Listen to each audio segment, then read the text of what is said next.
This is Dr. Tori. Welcome to the Influence Everyday Show, where we make every day better and we influence for good.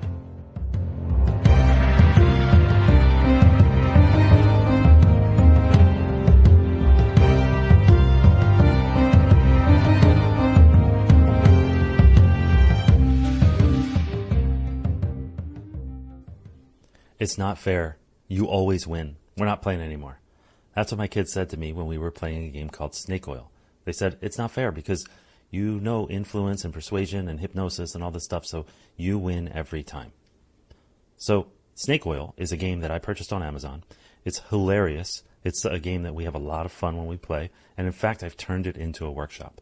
So if you're not aware of what snake oil is, or maybe you've heard the phrase snake oil salesman, a snake oil salesman comes from something that actually occurred in history, which was when workers were laying the transcontinental railroad across the continental United States. It was noted that the Chinese migrant workers would massage their own legs, shoulders, neck with an oil. And they seemed to have more energy, less fatigue. They said that they slept better and that this oil cured all of their ailments. And so when people heard this, they would start using the snake oil, and eventually it caught on. And people started selling this from town to town, bringing a carriage and a very dramatic sales pitch, and they would sell this snake oil.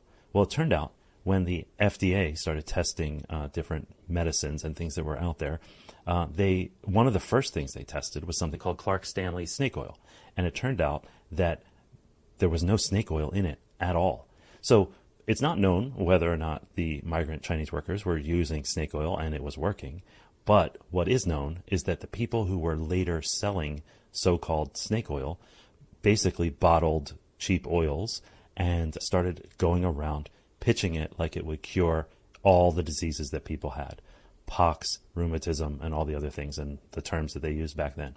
And it turned out that when the FDA tested it, there was no snake oil in it. So the snake oil salesman became equated with like a scamster, huckster, somebody who is a con artist or something like that. So that's what the snake oil salesman is associated with. So this game, Snake Oil, is all about creating a product and selling it to somebody. So in the way the game works is you're given a card, or so the group of you, one person is designated as the person that's being sold. Okay.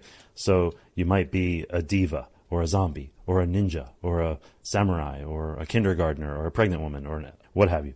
And what happens is the rest of the people, so in this case, let's say they're a diva, the rest of the people are given multiple cards that have nouns on them.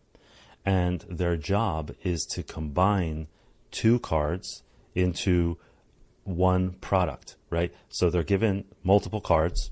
They pick some that might make sense to sell to this person. So to sell to a diva, for example, they pick two cards and they say, okay, I have a friend blanket. So one card says friend, the other says blanket. And they say, look, I have a friend blanket. You know what it's like as a diva. Everyone's trying to get around you, take selfies, and you don't know who's real. Who are your real friends, your real confidants, the people you can trust? Who are they? You don't really know. And so this friend blanket, this will give you that feeling of connection and love and rapport. You just cuddle up with this thing at night, and it's almost like washing away all the fake people around you. It's tough being a diva, right? So what happens is you pitch this product to that person, and then another person takes a turn and pitches a different product to the same person. Another person pitches a different product to the same person, and you go around and then they pick which one they like the best. My kid said it's not fair. You win all the time. You're a hypnotherapist, and you do all this training and stuff on influence and persuasion and body language, and you win all the time. The fact is, if we're honest, we're going to pick your product every time. And so I was like, fine, I'll teach you. So what I did was I decided to say, okay, we'll play one round, and I will teach you a persuasive speech pattern. Then you practice it in the next round. Then I'll teach you another persuasive speech pattern, and we'll practice again the next round. And then we'll teach another and another, right? And so that's what we did. So I turned that into a workshop. And it turns out the workshop is absolutely hilarious. So it's often used as a combined, I would say, a team building, icebreaker, plus learning some stuff about communication. And sometimes it's paired with difficult conversations workshop as well. So there's like a fun part where you're learning influence and rapport and communication. And then in another part, you're learning how to have those challenging, difficult conversations or high stakes conversations. Oftentimes it's paired that way. But when I do this workshop, I notice something. It's really remarkable. And so these are some of the lessons from teaching people these persuasive speech patterns and playing this game.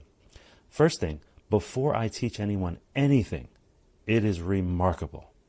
Their first round of playing is absolutely off the charts remarkable. You know why? Because in their professional settings, each of these people, meaning each of the people participating in the workshop, tend to use their jargon, their language, their work language, their corporate speak, medical speak, legal speak, insurance speak, whatever their discipline is. But the moment they start playing this game, it all changes. When they start talking to a diva, they immediately tailor the product to that person. They immediately tailor it to them. They use language that is related to them. They relate to them in a way, right? This is shocking to me because contrast that with how we behave in the professional setting. A corporate leader is going to use corporate speak as we analyze the metrics in each vertical. Like, what? Relating to the people is automatic when we're playing a game, but all of a sudden we put on our suit and we're a different person.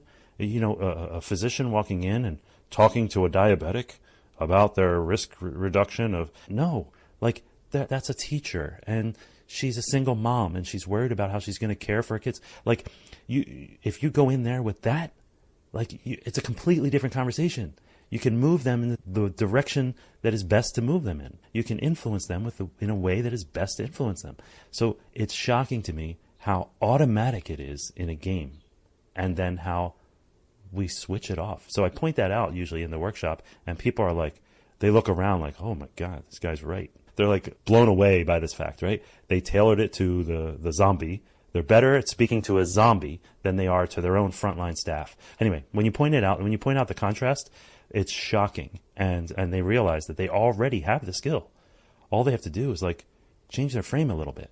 So a couple other lessons learned from it. One is that people automatically attempt to establish rapport by doing things where they have commonality.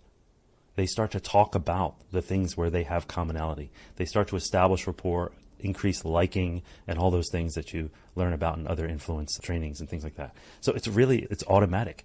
They also automatically think about and talk about the challenges that person is going to face, or the opportunities that they have, their pain points, the things that they desire, the things that they hope for. They walk them into the future automatically. Why don't we do that at work, with our kids, at home, with our friends? Why aren't we doing that? It's automatic in this game, but somehow in the work context it changes. Okay, a couple other things that people are often shocked by is that they often come in with their own limiting belief that they're not creative. But yet, when they start to play this game, they get competitive and creative at the same time. And they have a lot of fun. So they get creative within constraints. You're given 7 cards with nouns on them that are random.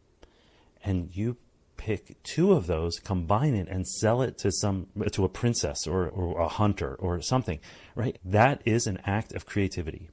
And you're doing it within the constraints you've been given. So sometimes it's harder to be creative when everything is wide open, like all of the possibilities lay before you. But no, you have these 7 to work with. What can you do differently? That lesson is powerful for people who think they're not creative, because in fact they are. It's just changing the frame a bit. And so we work through some of that. Then a couple other things. It's learning can be fun. And in fact, when it is fun, there's often more learning. If you think about it, like the steepest curve of learning that occurs in your lifetime occurs when you are a child and you are at play. When you are playing, you are learning. You're learning about texture and sight and sound and depth and movement and interaction and all these things, all in moments of play. And yet, for some reason, we leave it. And this is why some of the best influencers, some of the best leaders, they've done things like training in improv, because they bring play to work. They bring play to how they approach things. It's not that things are a game, but when you bring game elements to it, you actually can increase the learning. And not only that, it's stickiness. Like when people play snake oil in these workshops, they actually start to develop like inside jokes and shared language and be like, oh yeah, I wish I had a friend blanket for this one because I'm doing blah, blah, blah, right? Like they allude back to the game. And so it's something that is very sticky and something I've noticed as we do this workshop. Anyway, if you're interested in a workshop like that, by the way, this is not some advertisement for my workshop. I'm just trying to tell you, you're already creative. Especially if you have constraints. I'm also trying to tell you, you already tailor stuff to the right people, especially in a game setting. Why not do that in the professional setting? And you already walk people into a future when you're trying to move them to a better place. Why aren't you doing that in your professional setting?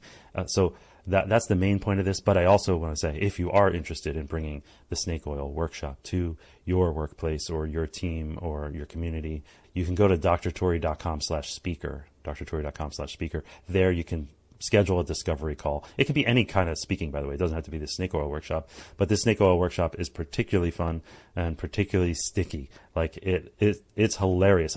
In fact, I have to always say we cannot do this during lunch because people are at high risk for choking and all these things because they're laughing so hard. Also, I always tell them we have to be careful about the location. It can't be a place we have to be super quiet because people are down the hall, because everyone will be cackling with laughter. So anyway, I hope you found this helpful, these lessons from snake oil, and that just because you're pitching something, a better future, a rollout, grieving, or getting over a loss or a breakup, or pitching something to your kids and about how they can do better in school or why they should engage in this sport or whatever. As you're doing those things, you're not selling snake oil. You're relating to people. And you can learn from those who know how to influence others. You can learn their patterns and use them for good. So I hope you found this helpful. I'll see you in the next episode. This is only the end of today's show if you let it be. Who needs to hear what you just heard? Go ahead and share it with them right now. The Influence Everyday podcast is free. We don't sell advertising space, so telling others is the best way to pay us back, but more importantly, it's the best way to pay it forward. If you enjoyed today's podcast, take a moment to rate and review the show. Then check out the additional links and materials that go along with it. They offer more ways to take your influence, your impact, and your relationships to a whole new level.